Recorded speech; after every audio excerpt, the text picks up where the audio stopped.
Γεια σας.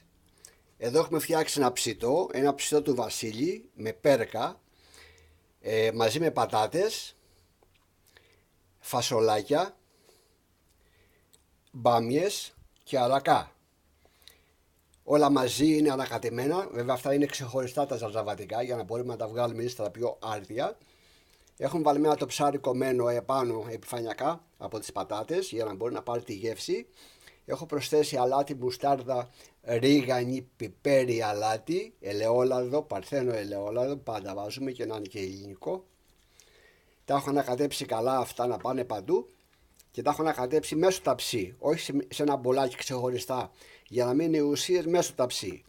Έχω προσθέσει αυτή εδώ τη σάλτσα που έχω φτιάξει με πιπεριές και κρεμμύδια και πολλά σκόρδα, σαν σαβοράκι.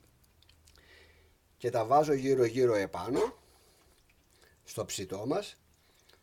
Θα τα απλώσω αυτά όλα γύρω γύρω να πάνε ομοιόμορφα. Θα προσθέσω ύστερα τυχόν ζουμί μου έχει μείνει και συνεχεία θα το ψήσω σε 200 βαθμούς. Και καλή επιτυχία. Σερβίρετε ζεστό.